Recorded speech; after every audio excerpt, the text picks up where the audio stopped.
Wow, look at this. It's just an old country graveyard. Wow. Look at that. President's grave. Coolidge right there. Wow. I don't think you can even drive into it. I think you just have to walk. All right, let's go walk over there. I know that President Calvin Coolidge was considered to be very frugal, but I sure wasn't expecting such a modest, no-frills gravesite for a U.S. president. This is an ungated cemetery, and his gravesite is just right here on the side of the road. I personally like the simplicity, but it sure is a contrast to most of the other U.S. president gravesites.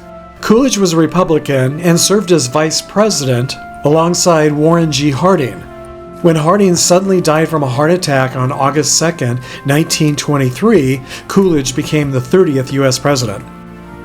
While 3 U.S. presidents have died on the 4th of July, only one U.S. president was born on the 4th of July, and that was Calvin Coolidge. He was born on July 4th, 1872, here in Plymouth, Vermont, and died January 5th, 1933, in Northampton, Massachusetts. He was 60 years old, and his cause of death was coronary thrombosis.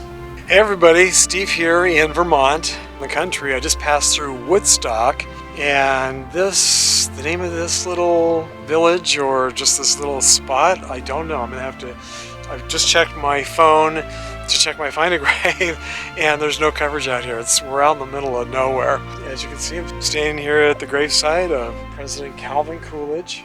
It's nice to see all these flags here, and it's nice to see that the headstones they look new. So I don't know if they replace them periodically or what. In fact, his sons, his headstone, his wife, and I guess this must be his other son, John Coolidge. They all have really nice, newer headstones that look like they've just been recently placed. This is definitely not like any cemetery I've ever seen before. It's one of the coolest cemeteries I've ever visited, and if you listen, you can just hear how quiet it is back here. I don't even hear any birds chirping. I think it might be too cold for them to chirp. I mean, it is really freezing here, but at least it's not raining. I've been getting a lot of rain lately, so even though it's not very warm, I guess it could be colder.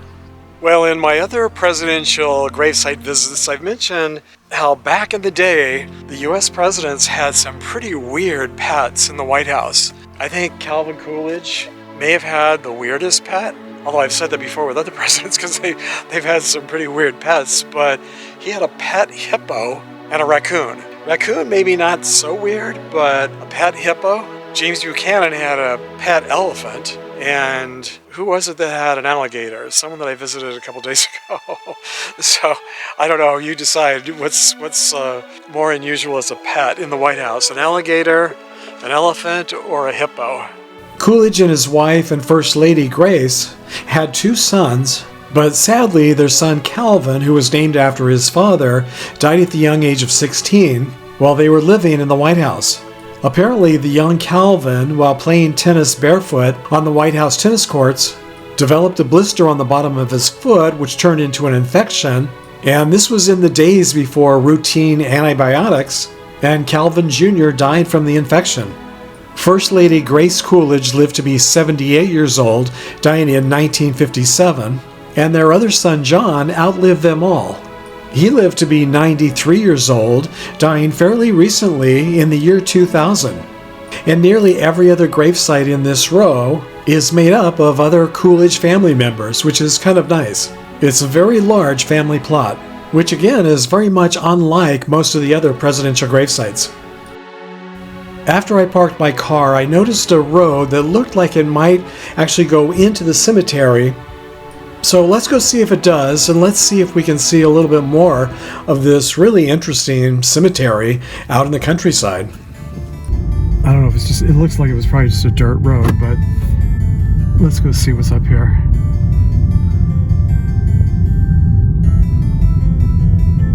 It does say entrance. Oh. Okay, so I guess it is a little road that goes into the cemetery here. And while I'm driving, I want to give a shout out and a very big thank you to my newest channel supporters. Thank you, John Whitlock and Thomas Alfred Rowell, for becoming very generous Patreon supporters this past week, and Dana Pretzer, who's been a long-time supporter, who just made a very generous YouTube Super Thanks donation to my channel. So thank you, John, Thomas, and Dana, for your very kind donations, which really do help make trips like this possible. I can honestly say that in my long life, I've never once thought of Calvin Coolidge during a 4th of July celebration, but now, after visiting his gravesite, I'm sure I'll be thinking about him as I watch fireworks in all of my future 4th of July celebrations. Are any of you also surprised to see a US president buried in a cemetery like this? And have any of you been here yourself? This is my first time to Vermont, and it looks very much the way I thought it would. Although the really cool rock retaining walls make this look to me more like a cemetery I would see in an Irish movie.